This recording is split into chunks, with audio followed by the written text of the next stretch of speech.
ko sa ating presidente. Openly, sinabi nila sa akin na bulag na daw ang tao, hindi na masira si Duterte, si Presidente Duterte sa IGK. So ang inisip nila is ang illegal drugs naman daw po. So nung time na yon, na-curious ako kasi inaamin ko hindi ko naman sinabing magandang record ko.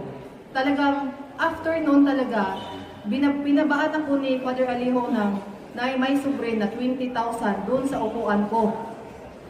So, ako naman, nadala naman ako kasi medyo notorious din. So, sinakyan ko na lang rin kasi kada salita pera, tapos minsan nilalagay pa sa sa yung mga tissue kung saan kami kumakain. So, nung September, tapos October, pagka November, bumalik pa rin si Father Alejo sa amin, sa bahay namin. Binigyan na naman ako ng pera. Nung November kasi, ganito po yung nangyari doon. Ang gusto mangyari ni Senator Trillanes, tatawag ako sa kanya, ito ang sasabihin mo, i-record ko sa CP. Yun din ang ginagawa niya kay Motabato at sa kay Trillanes para daw walang ligtas.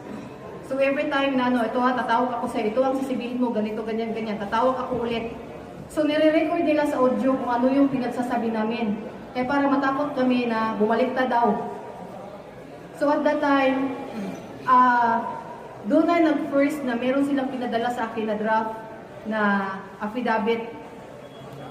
Nung time na yun, na-shock ako sa affidavit kasi una-una, yung may relasyon daw yung yung si City Councilor at saka si PRR Day. And then ang worst is nakita ko na mayroong drugs na ini-involve nila si Presidente Duterte. So nagtanong ako, bakit may drugs? Kasi nga daw, hindi na daw maniniwala ang tao sa IGK. So dapat, yung drugs naman. First draft, sabi niya, ito papasok ko sa'yo, mamaya na, ipapa-approve ko muna kay Senator Trillanes at saka kay Senator De Lima.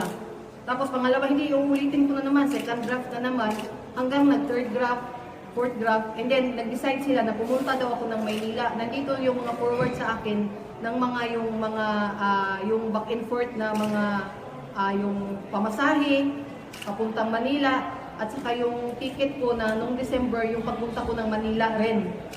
Pagdating doon sa Manila, doon sa may forum nakita ko to si Las Cañas.